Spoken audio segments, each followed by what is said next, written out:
What is up, Retromaniacs? Welcome to the Retro Card Chat Podcast. My name is Mike, and I'm from Mike's Retro Trading Cards. And I'm joined by two guys that are so popular that they're getting invited to all the cool guy events at the National. Well, at least one guy is.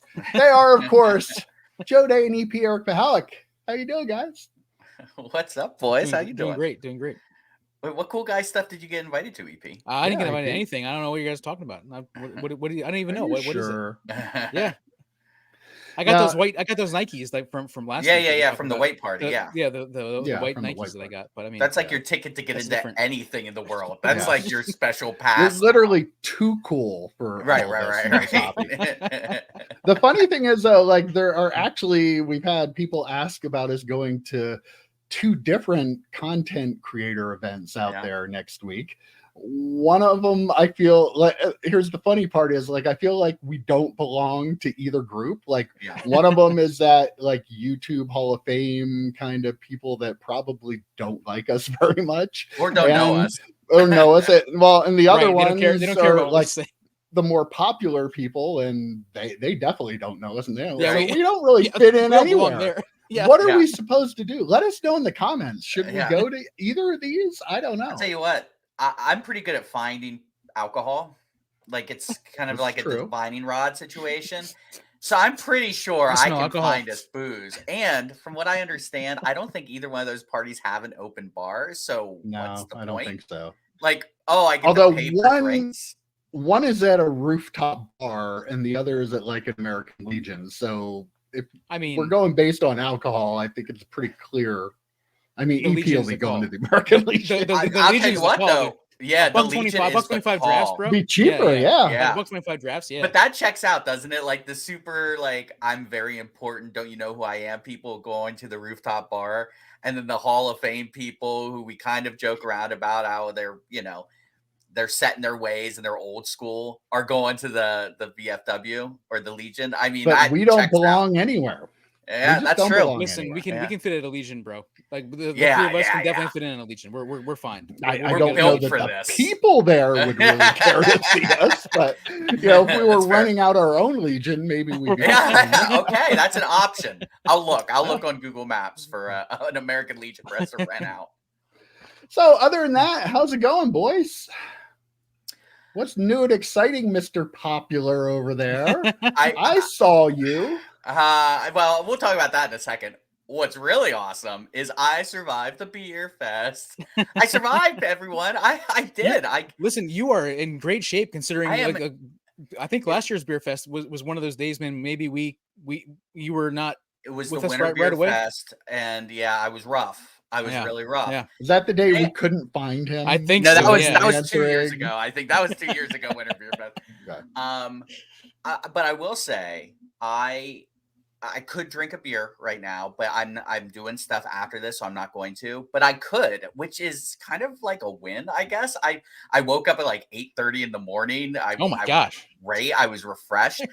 I drank Gatorade and water. It was like 90 degrees out, and we were on the pavement, the parking lot of Stage AE in Pittsburgh. And oh my God, I was sore as it was rough. But I didn't get too blotto, which was good. I drank a lot, but I was staying hydrated. EP, I'll explain that to you when we get to the national. Yeah, I don't know what that hydration does thing. That mean? Right. But I feel great. But I ran into our boy from Three Floyds. Unofficial, official sponsor, official, unofficial sponsor, one of those. And he goes, "Hey, I brought some for you and your guys. Koozies." Wow. We got some koozies, boys. That's very cool. And I'm going to talk to him. I said, we're doing some content at the National. It'll probably get some eyeballs. I might need to pick up some beer for like the Airbnb for the National from Three Floyds. Have a couple of drinks, record some content. But I got the koozies. I'll bring those with us. He loved the live stream. Loved the promotion. So we're all good.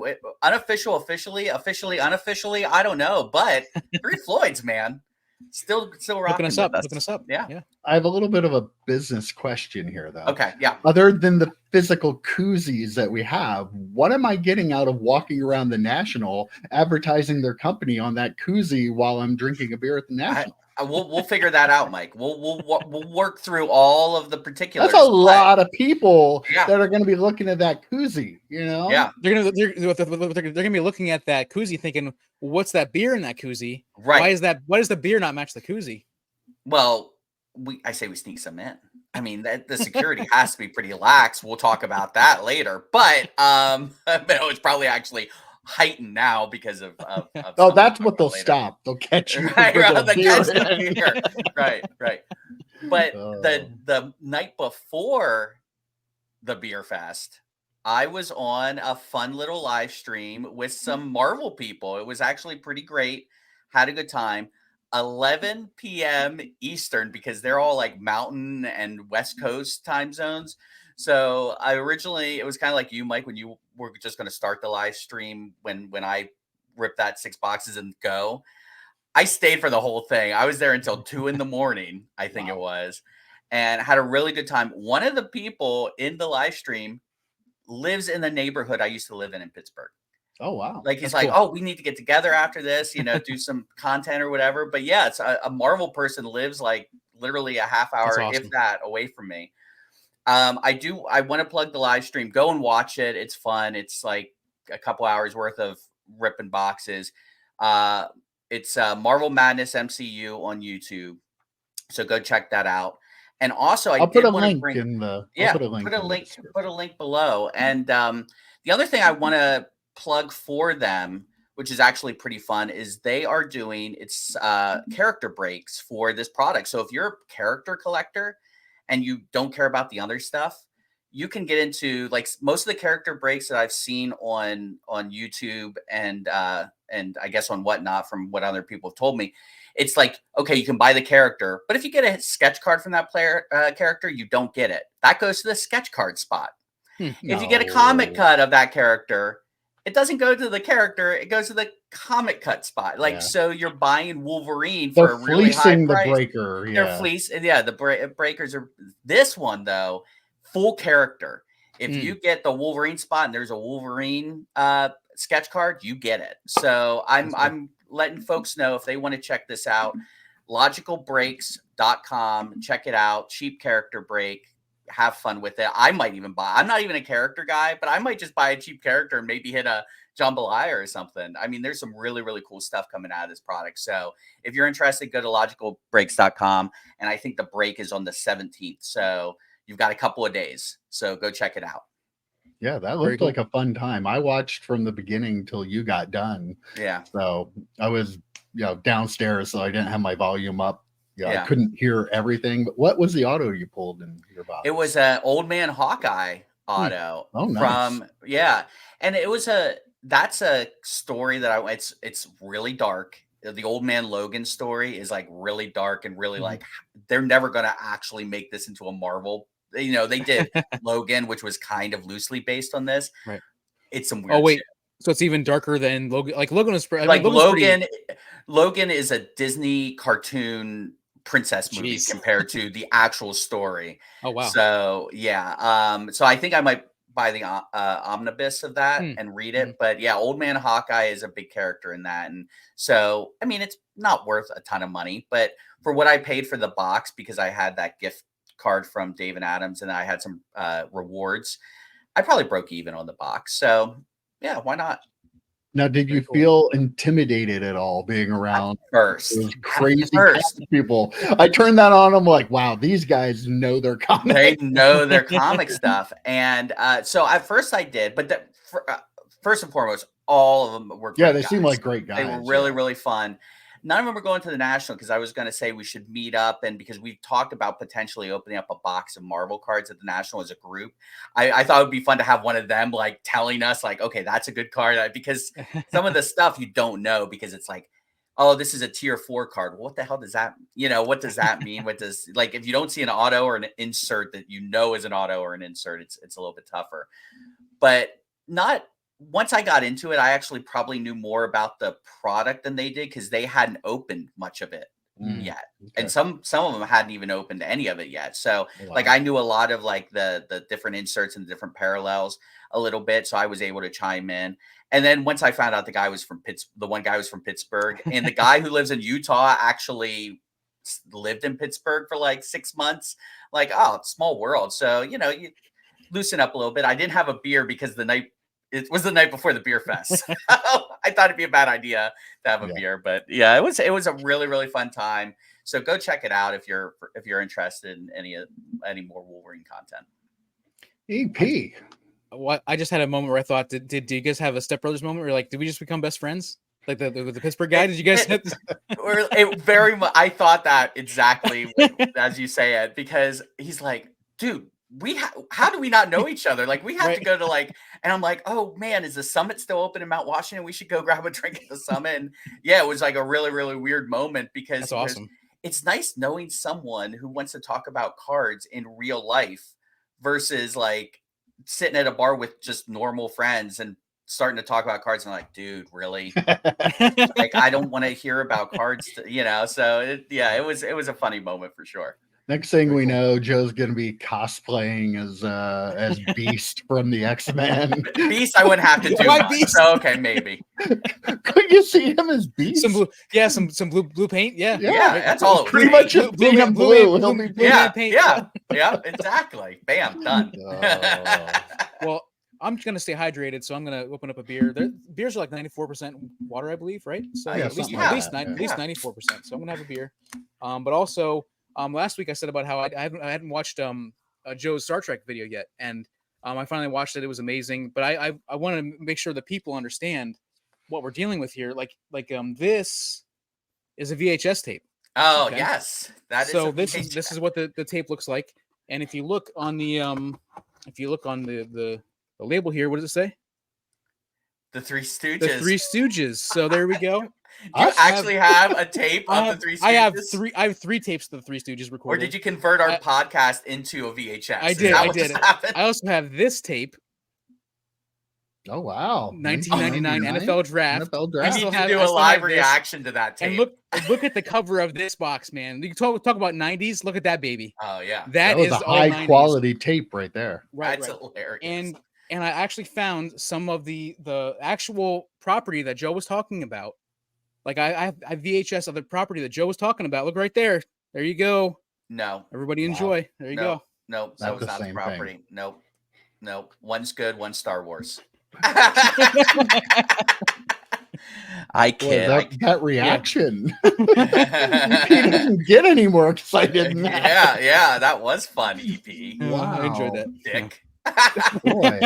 But I do. I will say though, I really, really enjoyed that video. Again, when you're talking Star Wars, you can tell that you're really excited about it, and I love that. I want to see so much more Star Trek.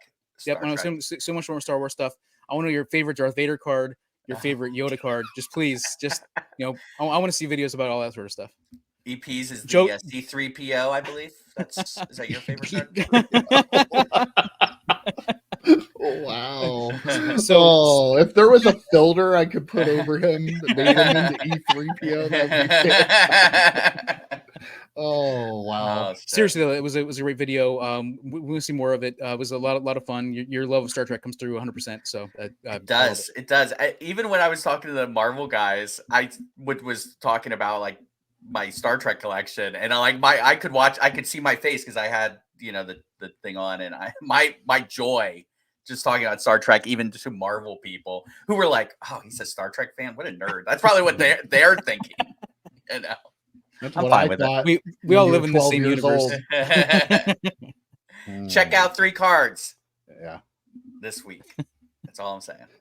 Did you guys see that SCV guy is no longer going to do card content?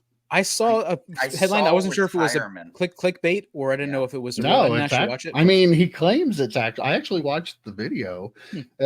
He's a odd dude. Like I just can't really read him because part of me feels like the whole time he's just been doing a character, and like I kind of feel like him walking away is just confirmation that he's been doing a character the whole time. But at the same time, the way he is and some of the stuff he says is like really on point too. Yeah, like I was just he was talking about like having money, but wanting more money. But at one point he made a comment about, his bank account. He's like, I have all this money because I was selling a lot of cards during the boom where everybody else was selling them and then taking that money to spend something to make content, like buying the big expensive card. And I was just saving my money. I'm like, that's brilliant. Like, yeah.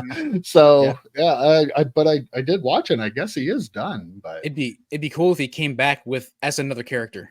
Like that would be so awesome, right? Right. Like if he had a brand new channel, was it the same dude but a different character? That'd be amazing. I mean, he's like, probably not a character. He's probably just probably a card guy. But like for some reason, I just felt like he was playing the stereotypical card guy and then like throwing his little jabs at the stereotypical card guy. Probably wrong, but it's a brilliant idea. He was actually doing that. But yeah, I saw that he was done with that. I don't know what you guys had for breakfast, but I did not have pancakes, unfortunately. I did have pancakes Thursday night, strangely enough. Did you? Perkins, or did you make them? No, I went to Perkins. Sometimes I make them, though. So I make good ones. But yeah, last week we threw out at the end of the podcast. If you're still watching at the end, we didn't know how many people watched the end. We thought maybe people watched this for 5 minutes. We're like, yeah, that's enough. But apparently quite a few of you actually do. And we asked you to comment pancakes and quite a few of you did. So I promised to send out a little prize pack to the winner, but we have to pick a winner. Let's pick a winner, baby. So somehow here, if I can do this right without screwing it up, we can share. There we go. Are we right? We're right. Yep, we're good. We got all the names right here in front of us. EP, do you have the magical die? I do. 12-sided die. I'm going to roll it once. Yeah, roll it once, and I will shuffle the number of times it comes up, and then we will click for a winner if you're in the United States. The number is 8. 8. So 1, 2, 3, 4, 5, 6, 7, 8. All right, you guys ready? Let's do it. I'm nervous. Here we go. Let's see who the winner will be. Woo! Penguin Sunburst is the winner, and he lives in the United States. I can confirm that. Wow, that is awesome. I hit the stop sharing button. There we go. You have won. You don't have to contact me because you bought stuff from me in stack sales before. This was not rigged. You all saw it happen there. But I will send this to you. You don't even need to hit me up. I will just send it in the mail. You'll be like, "What'd I get?" And then you'll be like, "Oh, that's that stuff." Okay. Oh, yeah. Okay. Oh, he buys from me in stack sales. He shouldn't be disappointed. With he's gonna like that stuff, right? So. All right. So, you guys want to get into it? Let's do it. Sure. Yeah. A lot of stuff going on. I don't know if you heard, but last weekend, huge theft at the Dallas Card Show. A dealer that was set up there, Legacy Cards with a Z. Okay. Get that right. Very important. Had $2 million worth of cards stolen from them at the end of the Dallas Card Show. Apparently, there were 652 Manals, 251 Manals, and 2 Jackie Robinson rookie cards, among other cards that were there. What happened, video surveillance footage showed that it was a group of 3 guys. There were 2 people at the stand. Not many customers left because it was the end of the day. Show, yeah. They had a lot of stuff put away, but 2 people came up and distracted the 2 people that were there, pulled them over to one side of their setup there. So they were facing away from the middle of their table area.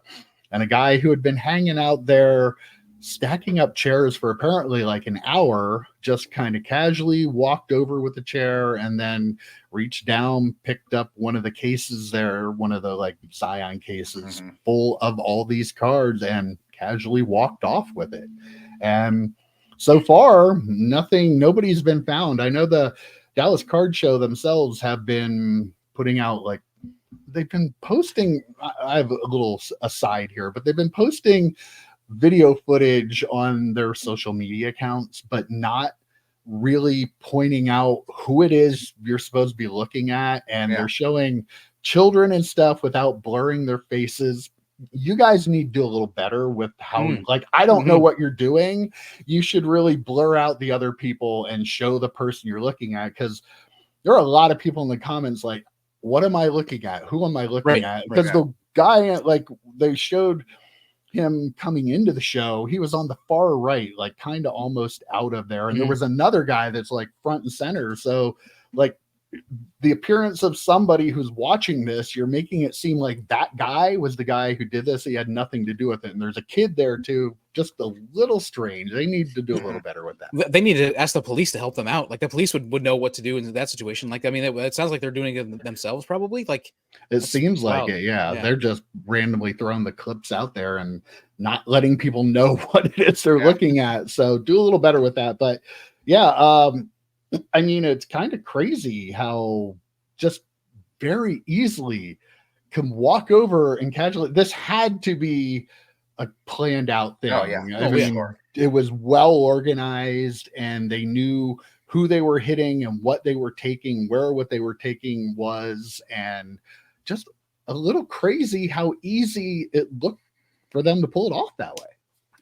Yeah, I actually, Chris Sewell, baseball card collector, investor, dealer, did a little 5-minute video, but he showed, and I think he curated some of the footage, so you get a clear like look of what you should be looking at. So if you're interested in looking at a video of this, go to his channel and check it out. A little 5-minute video he did. As for the crime itself, so it definitely was orchestrated. Like, they were casing this for a while. I wouldn't be surprised if they had cased it for multiple Dallas card shows. Yeah, right. I was gonna say they probably figured a out couple what years. to do. Yeah. And that shows like EP. I think that shows like once a month, isn't it? Like, so they like, it's not a once a year show. Like, the Dallas card show is a regular show. So I wouldn't be surprised if not even a couple of years, maybe just a couple of shows worth, and they were checking this stuff out. Is this a story that happens 6-7 years ago? Just because of the value of cards, it'd be like, oh, someone stole $100,000 worth of cards. Now we're talking one case. They picked up one Zion case, $2 million worth of cards. It's crazy to think about that just in and of itself. And if there's a case there with $2 million, how is that not handcuffed to an employee? Like, I'm sure it would not be easy to go if you had like cases out for display to scoop up without being noticed enough cards like that. If you have them in that concentrated area, like in one Zion case, every employee needs to have it by their hand. That someone needs to forcibly remove it from an employee's hand to get that case. It should not have just been sitting out there at the edge of the table. Like, the guy didn't even have to come in and go in too far. He just like kind of leaned in and grabbed it and just walked off. It's like, I don't want to, I'm, not to victim blame, but Jesus Christ, hold on to that case. That does not compute for me, how $2 million of cards can just be sitting there on the edge of a table. Have you not seen this hobby? There are scumbags all over the place. You have to be way more vigilant than this. Well, one of my arguments for the theft from the hotel, I can't remember what the dollar amount was for that, but I thought to myself, $2 million on that. Too, $2 million. Like it feels like I felt like that was like like they did that on purpose, kind of. Like I also wanted to like victim blame and that sort of stuff, but I mean, like, it feels like if I have I don't have anything close to that amount of money in cards, but if you have one case that has $2 million worth of cards in it, like, I don't care how many customers are talking to you, how distracted they try to get you. Like, you're going to have one eye on that case at all times. And I don't understand how you could, like, my setup at the show is only 2 tables. I don't know how big their setup was, but if that one, like I'm 10 guessing that tables case or so, like it was a whole circle. Yeah, it was a whole. Sure. Yeah. Sure. Even still, there's nothing else on your table, probably even close to that amount of money. Like, how do you not take great care of that one case? How is that case still on a table? How's that on the ground inside of your circle or whatever? Like, I feel like that it was in. Yeah. Okay. The guy who took the case actually went into the circle, but it wasn't that far into the circle. Okay. Like I'm saying, he just reached down practically. Even still, like there is, I'm guessing the entire rest of that collection that's there probably wasn't even worth $1 million. And then you have that one case with $2 million. Like I don't like you said, Joe.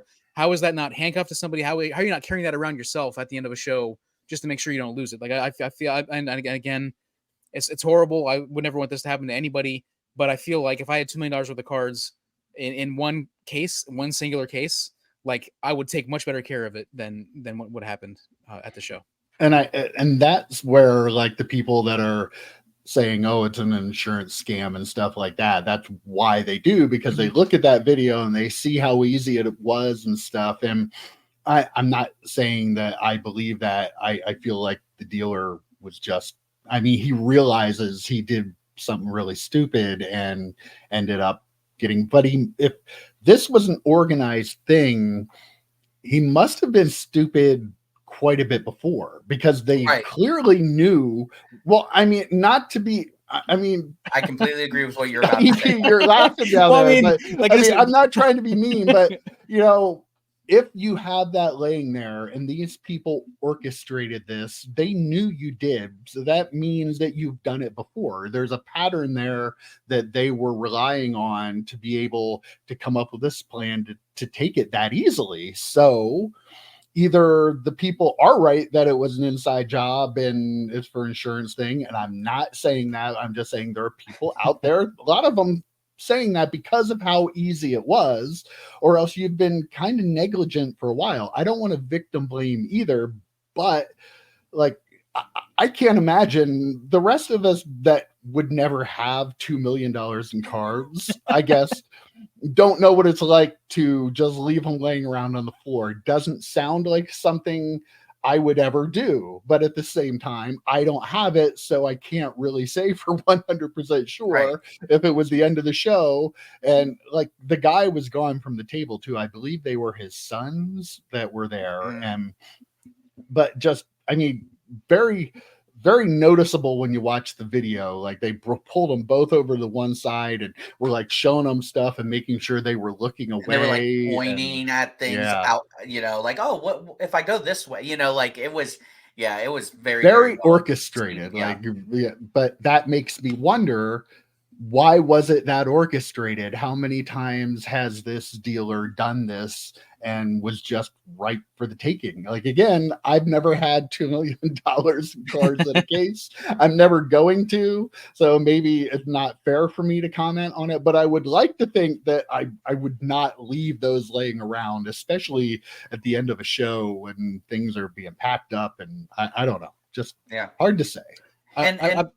I can't speak for every dealer at the local show that I go to. This is the mall show that I go to. I know for me, like my case has maybe $1,000 worth of cards in it, maybe probably that amount. But those are like I take, like they go in their own special box, and that box gets put away. And if I'm going to walk away, somebody's going to watch it for me.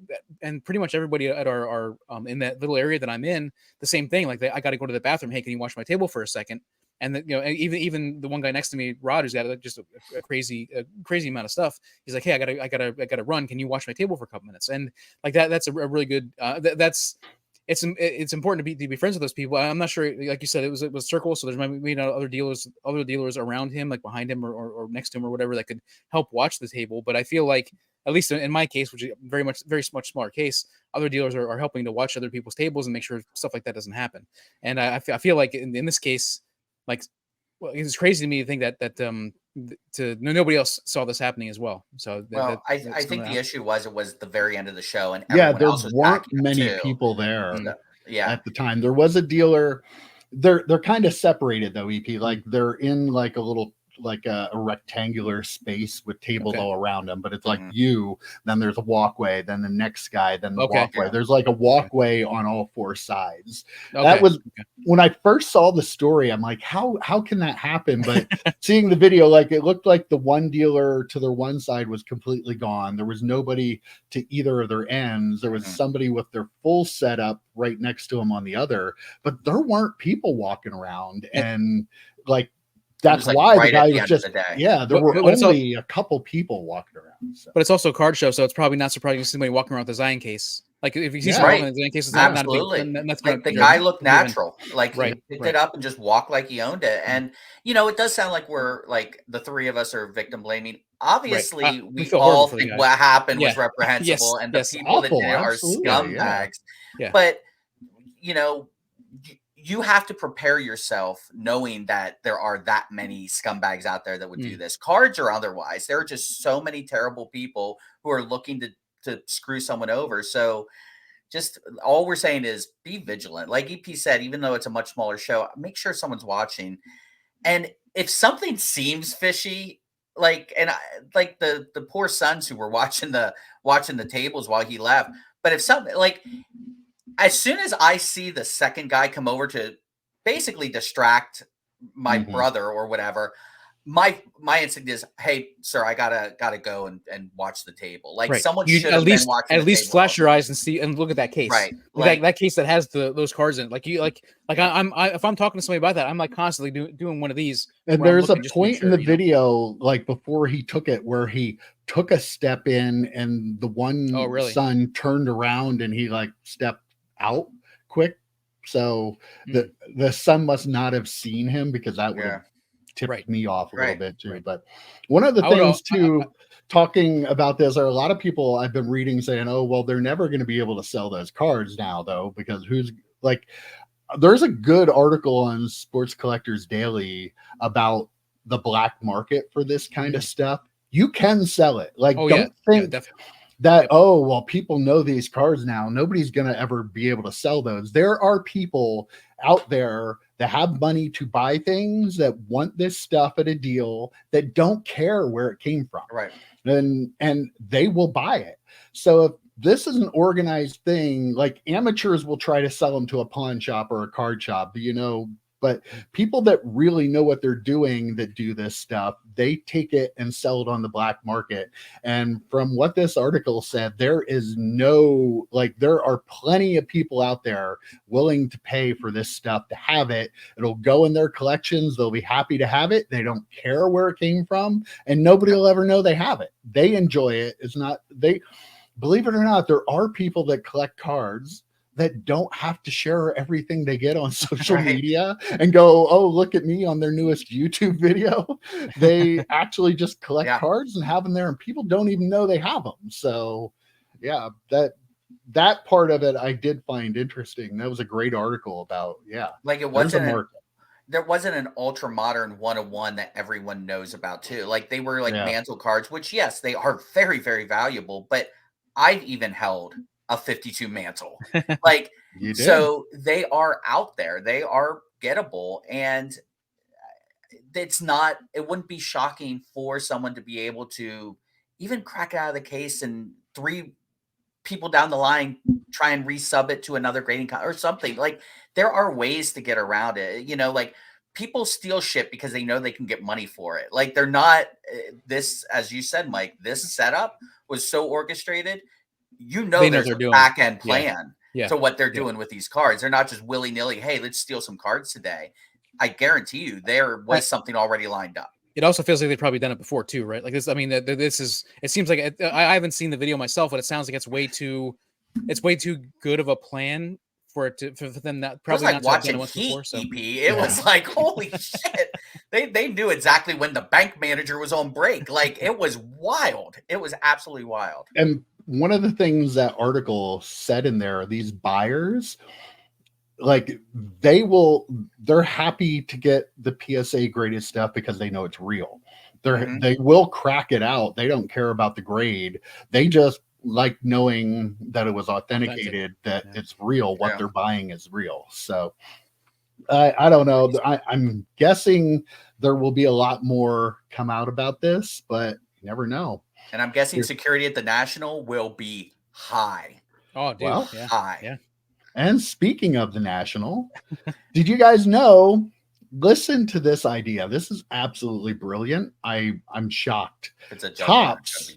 Oh, okay. No, actually, I saw a video, by the way, as an aside. Somebody posted of somebody juggling on Twitter, and it looked like it was like a card show. I'm like, we need to hire that girl. She was juggling like 5 bowling pins. Like, yes, people would come to my setup if I had one and I had a juggler. When we set up at the National as a group, we're definitely gonna have a juggler there, right? Yeah. Definitely. I'll allow Absolutely. that. Yeah, for sure. But anyway, Topps announced that they are starting a redemption exchange program at the National. Anyone with an open redemption of more than 100 days can now exchange that redemption for a new sealed product called Topps Exchange Boxes.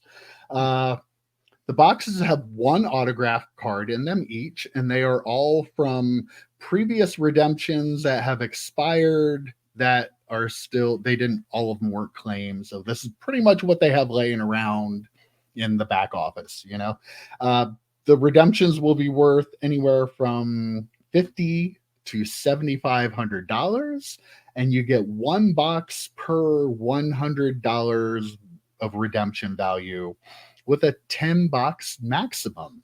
What a brilliant idea to get rid of some of your old redemptions by giving a box with a card in it. Like, nobody has ever done that before. This is brilliant. Joe? Well, see, Mike, I'm really upset that you did that because I wanted EP to wax poetic about how innovative and amazing Fanatics is for being the first to ever do this. No. And then I come in and say, oh, so it's like Panini black boxes at the National that they've been doing for years. Everyone hates Panini redemptions until they film the videos National. at the National. Yeah. Because they've been doing this, and I've seen people Those open boxes up. are They're banging. They're awesome. Like, so, like when you're describing the Topps ones, I'm like, boy, I think the Panini ones actually sound, from what I've seen. Well, I agree. We'll see. Yeah. We'll see. But 50 to 7,500. That's a pretty big range. Like, that was the other thing. That is a that was one wild thing, range. Is it well, like here's a the random thing, Mike? Yeah, and like our hobby has enough issues with gambling already. Now you have a redemption. They're like, well, you can either wait for your redemption or you can take behind door number 2. Exactly. Give me that redemption. Even though your redemptions are worth 100, you might only get half of that back in value. If they were giving at least 100, I would feel a little better about this, but come on, it's just another way for people to gamble, and they're using people's gambling itch to try to get rid of their old redemptions. Call it what it is. That's what they're doing. It's brilliant. From a business perspective, right? It's brilliant. It is. Yeah. Like it's everyone shits on Panini, but Panini at least gives you at least your value back in those like. Everything I've seen, it's probably more than way more. Really great. Yeah. People are getting really like they call them black box 101s. I saw someone pull like a Trevor Lawrence Spectra rookie auto black box 101. I'm like, how many thousands of dollars is that worth? Like way more than the Trey McBride you turned in. You know what I mean? So like, and apparently like the Panini people are like, hey, we'll try and make sure you get something that you like football or like they have it all broken up like that. It's just, I don't know. This, again, these big companies taking ideas from the other companies and being like, look how amazing we are doing these things. Well, that is not the only thing Topps is amazing at. And I have something. Are they making downtowns now or what? Oh, close, maybe. I mean, they made the countdowns first, but do you remember in the late 90s the all-etch inserts? Yeah. Yes. I have a Kevin Garnett. They had regulars, they had refractor versions. Yeah. Great cards. Guess what? After 25 years, Topps is bringing back the all-etch set. Nice. How incredible is that? Of course, it is ultra modern stuff where the original had a base and refractor. This will have a base and it will have all kinds of different parallels from 101s to up to 99. But yeah, they're doing the all-etch set, and I wanted to surprise you guys because I have a picture, and this is legit. This is not a bit. I have a picture of the all-etch card. This is not great. It's probably kind of a bit. This is not great when Mike says it's not a bit. Look at it. Isn't that cool? That's pretty cool. There's one little problem that I see with this card. It's an all-etch card. Okay. But there is no etching on on they're the super card. fracturing. They're super fracturing. But there is no etching. There's no etching. Interesting. Just lines there. Not etching. Yeah. So the all-etch that they're bringing back after 25 years, let's half-ass it. Let's just call it that, but not actually do what it was that the card was originally named for. This is card collecting in 2024. This is what the manufacturers do. Something that could be a great idea, but they half-ass it because they don't want to have to, spend a little money to make the card actually what it should be. This pisses me off.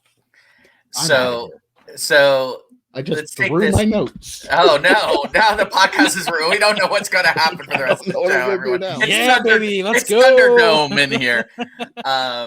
Yeah. So as an aside, remember when I read through all the different Prism parallels, and it was like a 2-minute or whatever? I tried to name as many as I could. In like a year, I'm going to do one for Tops, right? Like there's going to definitely be a video where I have to name like. I don't think you have to wait a year. Yeah, you're already yeah. But to your point about this, remember when a company brought back Action Packed and they weren't Action Packed? It's like, just don't call it that. Just don't call it that then. I actually had very big card distributor social media account arguing with me about that with Action Packed. So really? Right there. Yeah. Mm-hmm. Okay. Yeah. That's wild. Yeah. Like what's the argument? I won't get into it though. Okay. They were just talking about how great they were. And my whole point was that these are not, and then like you mentioned, like the one set like toward the end that they did that weren't like really that embossed, and I'm like, yeah, that's not action packed. Like whatever. After Pinnacle took over, it wasn't really action packed anymore. Right. But exactly. Yeah. But anyway, I digress. So this is not all etch. All etch would be cool. I don't understand why they have to half acid either. Is the technology unavailable? Like you own the printers, right? Like, can't you make them do shit? I don't know. Does the technology cost more? I think is the question you need to ask. Yeah. I think my all-etch Kevin Garnett is just a chrome card. I don't think it is like the Spectre etch cards from like Marvel or whatever. I think the one that I have, the one that I have of Kevin Garnett, is, it has like an embossing to it. Yeah. It was embossed. Yeah. But there's no embossing on that card that you just showed us. That's just a plain up chrome card, right? Yes. Yep. Yeah. Just with lines on it. So, yeah. Well, there's that. Fanatics. Yay. Buckle up, boys. 25 years worth. There was a win this week. The Victor Wembanyama 1-of-1 first pitch card was actually pulled by a collector. Was pulled by, I believe, a 16-year-old kid from Indiana that was in Georgia for like a travel baseball tournament. And they went to a card shop and pulled it. So there's one the Breakers didn't get. And that's pretty awesome. So, and a baseball player, no less. I think that's pretty awesome. Score one for the good guys, right? Like that. Yeah. Absolutely. Like sure. You would that is probably, I won't say 100%, but that's probably at least top 5 in that entire product, if not the card to own that product, right? So I mean that's awesome to see that card go to a collector. Probably more than top 5. It's Wembanyama. Isn't everything of his what you want to get? So even at a baseball stand. I was gonna say, and it's the only card you'll get where he has any sort of pro logos on, right? I mean, this is pretty much it. I mean, if you're this kid, you sell the card, right? Like, I would. I mean, please, please tell me. Like, the parent has to be like, okay, this is college fund money. Let's sell this. So he's a travel baseball player. He's getting a full ride to college. Is he getting a full ride? Okay. Everybody that gets into that, ends up with a full D1 ride. Nope. But they tell you. But the amount of money, the amount of other Wembanyama cards, the amount of other cards in general you could buy with that amount of money and still have all this money on top of it, like you would hopefully he listens to his parents. Buy a baseball card, right? Exactly. I also saw this week somebody complaining on Twitter about eBay. Yeah, on Twitter, people with. It's bad when they're complaining on Twitter, but they were complaining about PSA's eBay consignments. Apparently, they had PSA sell one of the cards they had there, and let me get this straight. The card was a Bowman First Red Wave out of 5, but in the listing, PSA called it a rookie card, not a Bowman First, and had the /5, but didn't use the Red Wave name. Now, my question to you guys is, the person thought it really impacted the value of the auction, but do we really think it did by not having first? It had Bowman, it had out of 5, but it called it a rookie card, not a first. So it didn't have first. I don't know. I'll defer to EP on this one because you sell more of that type of product than I do. Right. I mean, there are rookie cards in they're actual Bowman rookie cards and actual Bowman firsts. Anybody looks at the photo could tell that it's a first and not a rookie card. But yeah, have first on it. Like, right on the actual card, right? Like, yeah. but not on the listing, but not on the listing. And right. But we've talked about this many times. Like, there are people who definitely don't look at the description. I wonder how many people look at the title and don't look at the actual photo. And so I kind of want to side with the seller on this and not PSA, just because I feel like that's a pretty big deal in the Bowman space, because the Bowman First is the card to own. A Bowman First out of 5, a Red Wave out of 5, that is one of the premier cards for sure to own. And PSA should know. I mean, I would hope that PSA would know what they're doing if they're going to be doing this, the consignment for people. Like, they should know that it's not a rookie card. They should know that it's a first and not a rookie card. That seems like, if only really there was a label that they could look at right. that described what the fucking card was. Are you kidding me? Yeah. This now, is ridiculous. The card was a BGS card that they were selling from the PSA vault. Sure. But literally, it says it right on the still like, it is Beckett. We don't know. Maybe it didn't say. Yeah, maybe it's Let's throw Beckett under the bus for no reason. We got to take a drive by at him. Drive by at Beckett, drive by at Trevor Bride. Let's just drive by left and right. Yeah, this is disconcerting because, like, if they want to be a big auction house, these are things that you can't really miss, or a big consigner, I should say. These are things you really can't miss. It's kind of mind-blowing to me. Maybe that's hold on. Maybe that's PSA saying, don't sell Beckett or SGC or CGC on our shit, because you're not going to get the money. If you better cross it over to PSA if you want us to label this correctly. I mean, otherwise, I don't know what's worse, nefarious or stupid. Like, I think stupid is pretty bad. Nefarious I can respect, but stupid I cannot. Wow. Okay. Is that a t-shirt? EP, is that a t-shirt? That is definitely a t-shirt. Nefarious I can respect. Stupid I cannot. Well, then let me know, is this nefarious or stupid or both? Apparently, Sports Card Radio posted a picture of an email on their Twitter the other day, and it was an email offering to sell the contact information of attendees for this year's national.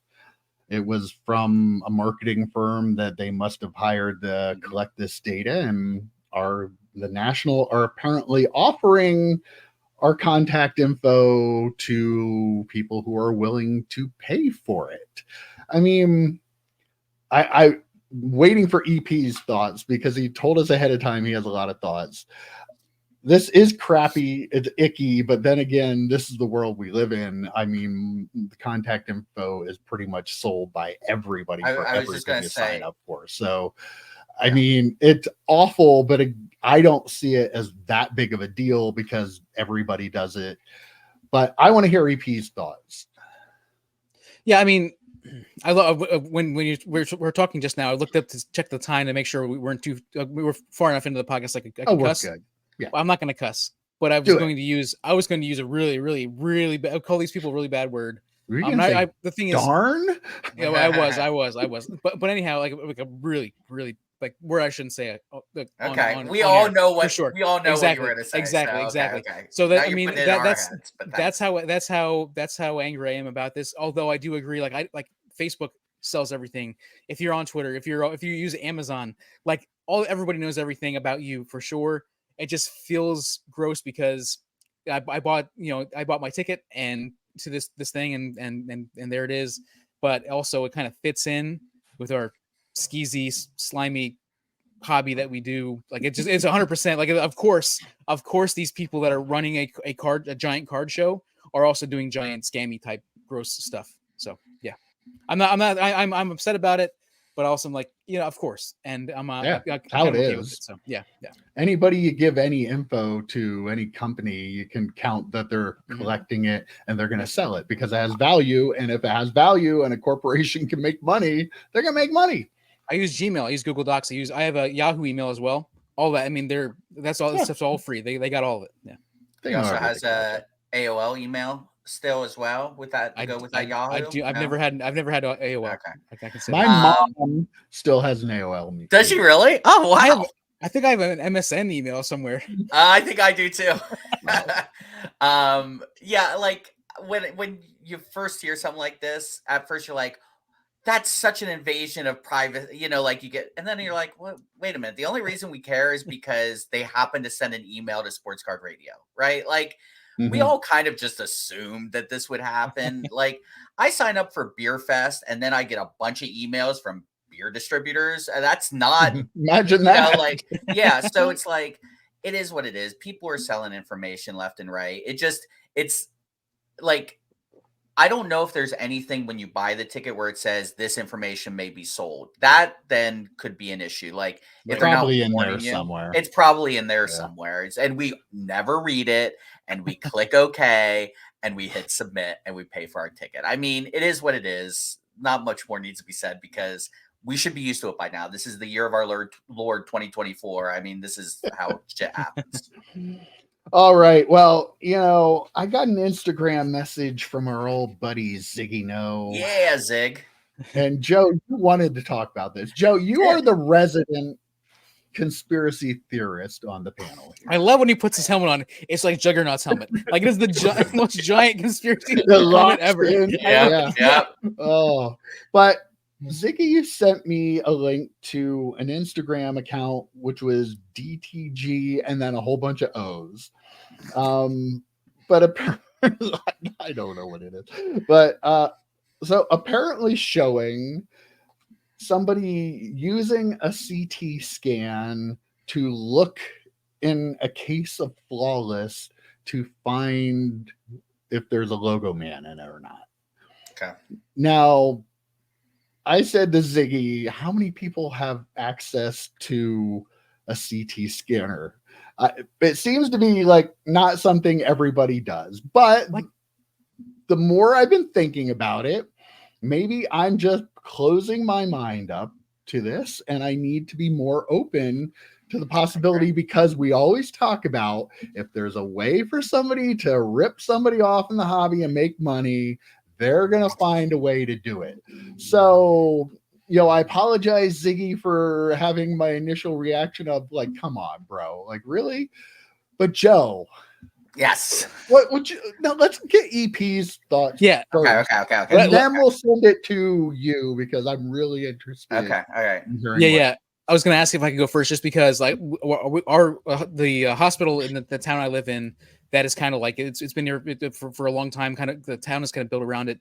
They just announced an $880 million 11-story expansion, and part of that expansion is an ER and surgical suites and stuff that are bigger because of all how much bigger technology is that they need for like robots and all these things. And I think about a CT scanner, and that to me is something that a person should not have in their living room. Right? That is not. I mean, this kind of stuff is not something you should have. I don't think they do. People should have access to. So, how you get a case of cards that, I'm not sure. There's people taking this in into work I with believe them? The theory is people know people who might work at a veterinary office or a smaller medical office that might have one that have access. Pay somebody off a little bit. You take your cases in, they look at them. That is the storyline. So we're talking. This whole episode, this entire show is about the sleaze faces that we have in this hobby. Pretty much always. It is, but okay. Just stretching out here. Joe's just about ready to go. All right, Joe. That's my thought. Go ahead. All Joe. right. Enlighten us. Bam. All right. Okay. So when you sent this story out, Mike, you're like, do we even need to talk about this? This is conspiracy. I'm like, I'm in.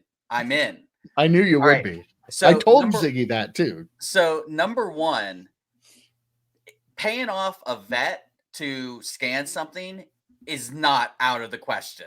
Like, or even a vet tech of any. Could you imagine your first experience with this? No, but okay, I'll get there. Could you imagine if this was a thing? Us telling Kelly how many years ago, hey Kelly, can you scan this box for us? Our old buddy who was a vet tech. Remember that? Like we had access. I'm just saying. Right. You wouldn't have to pay him, right? You wouldn't have had to pay him. Like it was wouldn't even have to pay him. Right. Slim Jims and quarters for the pinball machine. That being said, I don't know what you would specifically be looking for to realize the specific card, the Logo Man card you need. I don't know what the because they're able to tell if there is one in there because of the size of the thickness, I think, of like how it's packed, because it takes up more room than just one card. Yeah. Right. So I believe you're not able to know that, oh, this is so-and-so, but you can tell if there is one in there. So did you boys, as I suggested you do, watch the Golden Touch season 2? Not yet. I haven't had time. If you did, you would say, oh yeah, this definitely happens. Well, this is what Ziggy told me. He mentioned that they took in an old iPhone because they're valuable now, still in the case, and they put it under an X-ray machine to see if the iPhone was actually an iPhone. And the ones that they were looking at, and the guy went through what you're looking for in an OG iPhone 1, like to make sure it's an iPhone. And they actually had a fake one. Someone who worked for Golden, who had bought one, wanted to bring in his and verify that they were actually iPhones. One of them was not. It was like an old one of those flip phone or the slides, So like it was like kind of the same size, kind of the same weight. They use an X-ray machine. Golden does not have an X-ray machine. They spent time, like financially, paid this tech off to scan this stuff for him, to X-ray this stuff for him. So it is not out of the question that techs would do this for money. It's not. Like, it's all on the up and up because it was on Golden. But yes, this happens. Like, people have taken stuff in to get X-rayed. So if there's a possibility to find a Logo Man that's worth way more money than any other card in that case, do you put it past anyone trying to find any possible way they can to find it? No, they definitely would. Yeah. If you can afford a case of Flawless, you can afford to pay people some money, and yes. Like, you're I mean, yeah, definitely. So yeah, wow. Or if you're somewhere that has multiple cases of it, yeah, right. Like, and it wasn't like this. At least on the Golden Touch, it didn't sound like this skeezy backroom thing where they're like, "Hey, I found a guy, and he's gonna." No, they just went to a medical office and said, "Hey, can we pay you to scan this thing?" Now, my question would be, though, Flawless is a breaker product. It's not a product that people are buying really personally and ripping. So what is the actual benefit of knowing if it's a product you're breaking? You don't put that one into the break. Well, no, I mean, also, people complain that Backyard Breaks gets all of them and they know which ones they are. So I don't know, like that doesn't, like, why would they do it if they're just going to break it anyway?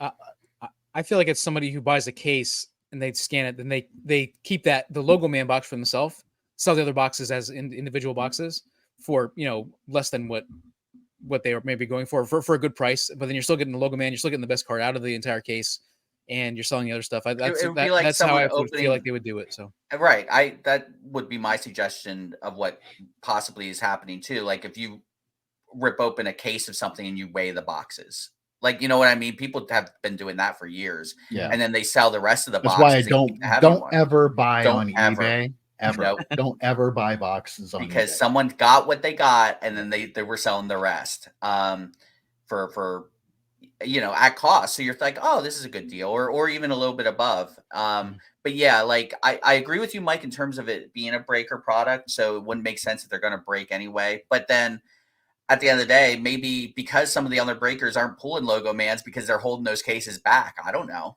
I'm like Backyard. Maybe they're the most up and up because they pull cases out of stuff and they're not keeping it off to the side. Yeah. There is a way to scheme, I'm sure. So that's why people just haven't figured it out yet. Right. I mean, the scary thing to think about this, you wonder how, like how much this happens. Like if you think about, because if you were a breaker and you were underhanded and were willing to do these kinds of things, you could literally take cases upon cases of this stuff to whoever you're paying and you can make sure that you get all the good hits and make sure that the breakers don't get that, right? Like that, if you think about, like, if you were really, baby. Come on, like, EP, put one on with me. I mean, I mean, I don't know if it's happening. Obviously, I mean, Backyard breaks, because they are pulling those. They're showing those videos. But you think about the number of cases that a lot of these breakers get. If they have good access to somebody to scan this stuff, like they could make out like bandits doing the normal breaks and keeping the good stuff for themselves. And that is scary to think about. Yeah, you're looking at it all wrong. Oh no! Stop talking about the breaker. Do we know if Panini has a CT scan machine in their factory? People are wondering how certain breakers keep getting all the hits. This is how. Panini's doing it, and they're sending them out to the people they like, and all the other stuff goes the other. Yeah, I like where your head's at, Mike. I like where your head's at. I'm going to say, how about the distributors? Maybe the distributors are holding stuff back. Could be. I just picture literally every part in the chain of car distributors. Everybody's got a CT scanner in their basement. The value of CT scanners are going up. Yeah.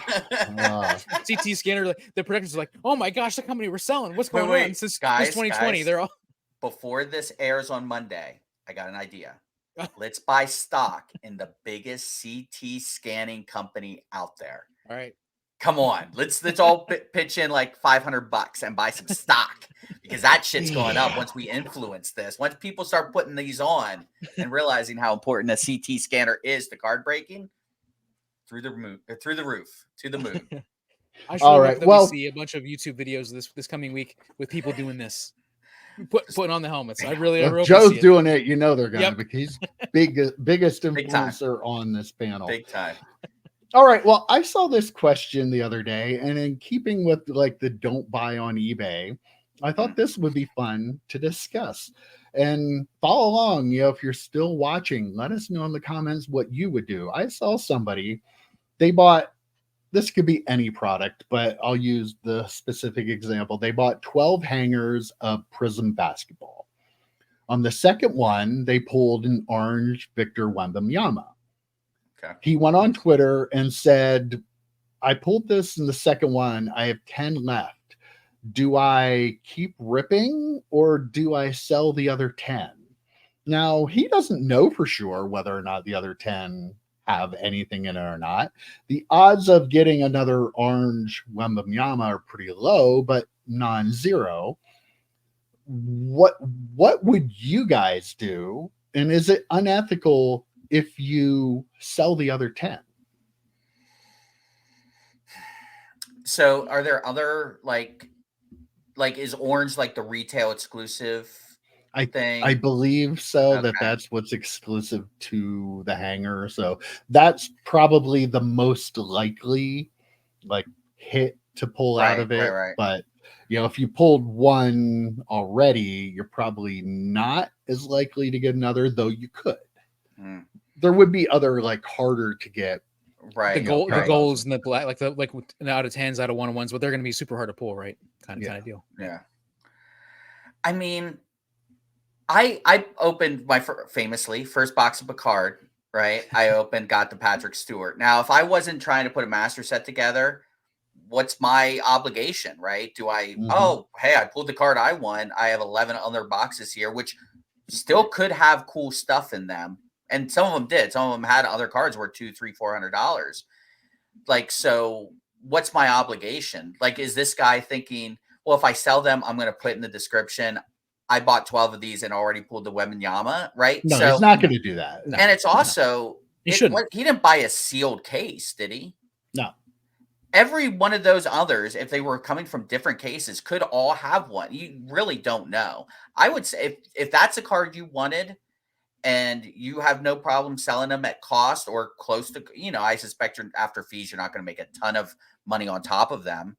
Yeah, I'd put them on eBay. I wouldn't have a problem with that. Okay. EP? I think it's unlikely that it's unlikely, but it's very possible that there could have been some sort of collation issue, and then every one of those packs has a Wembanyama orange in it, right?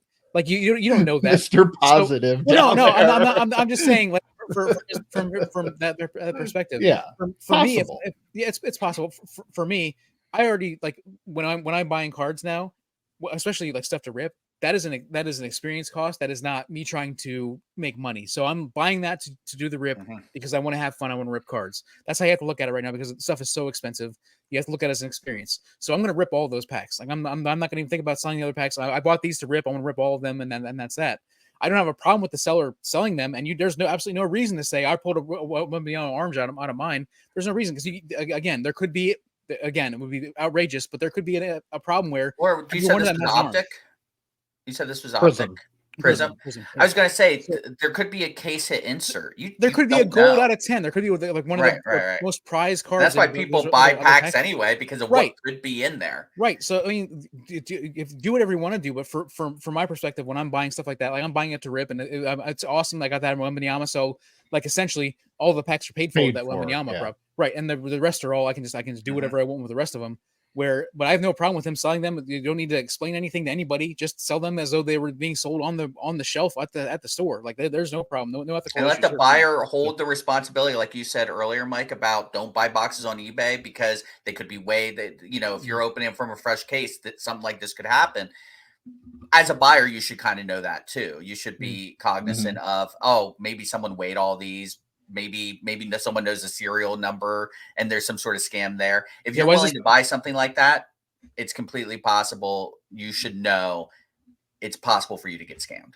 This pack is $5 cheaper than it should be. This box is $100 cheaper than it should be for a reason. Like if you find a really good deal like that, it's on eBay. It's probably for a reason. It probably means that they pulled what they need to, and they're just selling the rest of the boxes. Yeah. And I mean, you have to kind of realize that and kind of be aware of that and be okay with that if you're going to buy stuff off eBay. Okay, let me morph the question a little bit. Okay. What if you bought a case and you got a case hit in the first box? Your plan was to rip the whole case, but say you got like a Patrick Mahomes down. I thought you were going to say Patrick Stewart auto because no, not Patrick Stewart auto, but like you get the big case hit in the first one you open.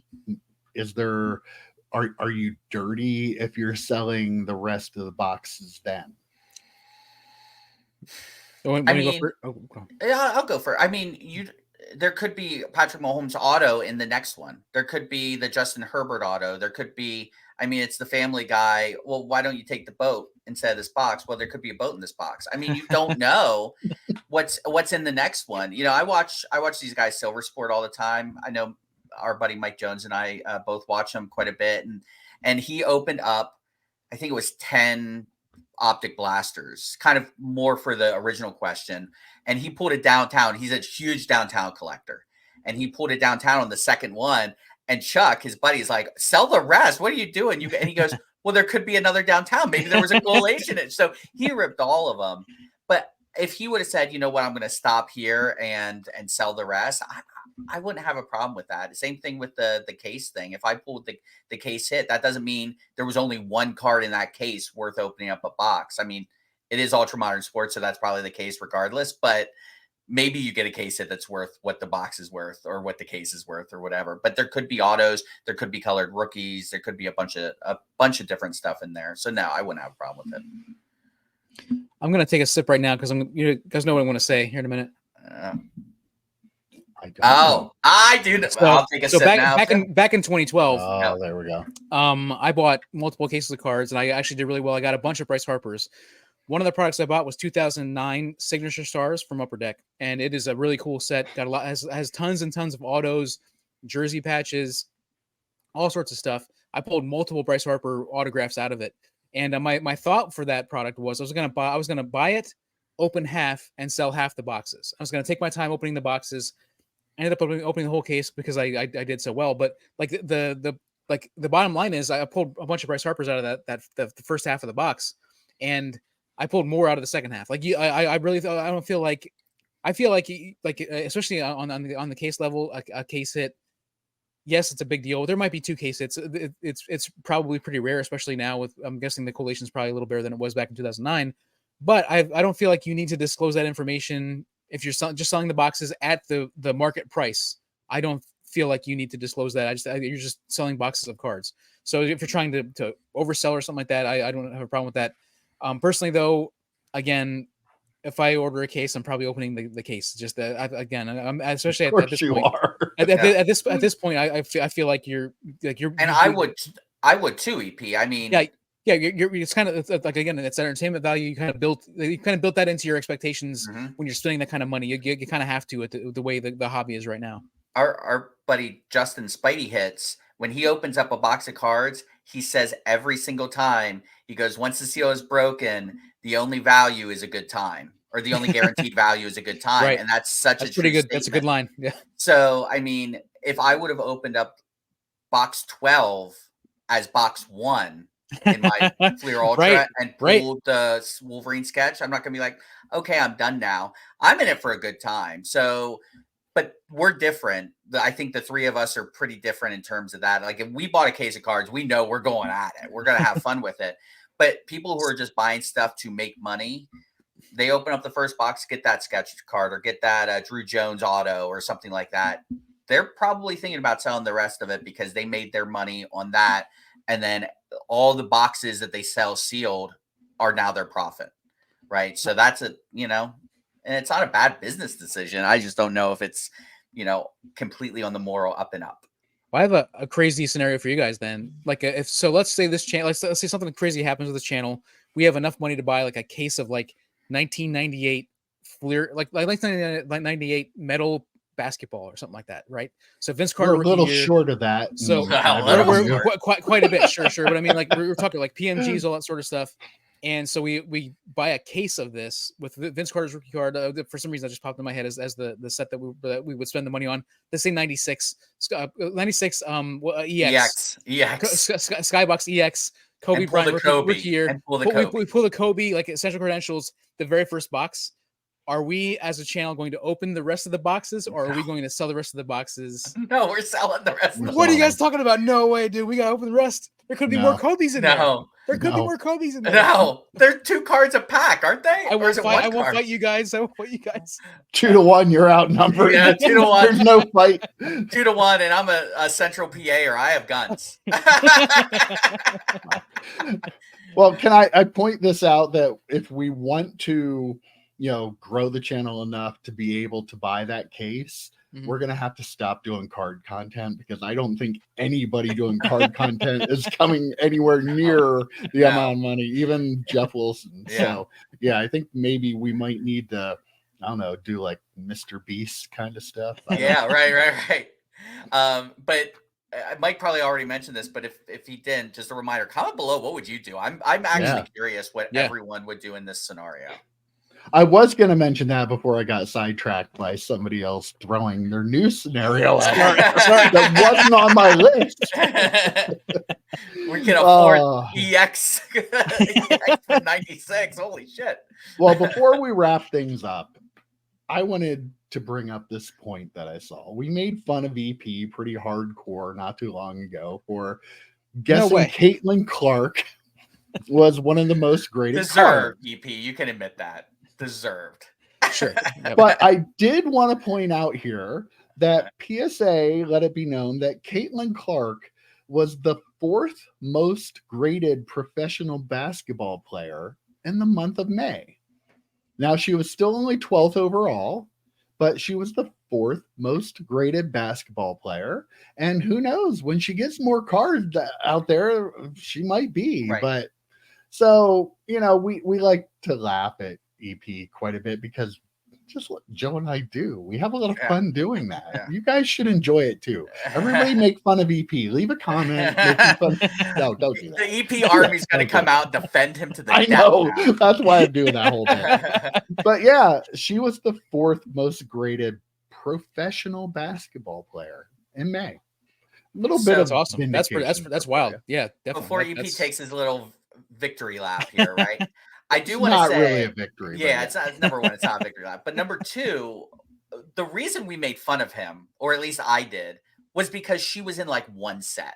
Like she was in one set when he guessed that. Now that she's coming out and there's more cards of her and people are pulling more of her cards, I totally like if you would have made Caitlyn Clark your guest like next month, you know, during our little game that we play, it would have not as been a big of a joke because more cards are available for her to have graded. So, but when you did it like a year ago or however long, when she was in like when she was in high school, right? When she was in high school, and you're like Caitlyn Clark, yeah, that was worthy of making fun. Well, no, I think my brain at that point was thinking the Tops Now card, which was the card that you could order as many as you wanted, and so that the deal with that was, I figured a lot of people were just like they were getting the Tops Now card and they weren't even looking at the cards. They were just saying, "Okay, I got my Caitlyn Clark." Well, that's probably why she's this high now. They're going, they're going to PSA, and so I didn't think about the turnaround time as far as getting those cards and then getting them sent out. So that my thinking was literally every Caitlyn Clark card for like the last like year and a half is probably immediately gone to PSA for a lot of people. So that was my thinking on it. So obviously my timing was off. And I do apologize to all my fans. 3, 4, 5, 6 months. I mean, somewhere. All your there, fans. He has more fans than I do. Yeah, the three fans out there. Yep, thank you. the 3 people feel sorry for him that we beat up on him all the time. Or the 3 people who like not interacting with their superstar in the comments because EP never comments. What are you talking about? People come and defend you, and you never even comment them. So they like. He doesn't love you back. I'm just. I do. All right, guys. I guess we'll cut things off there. We've gone a little long. Great chat this week, and I will see you next week. Take care, guys. See you, boys. That was fun, guys. Adios.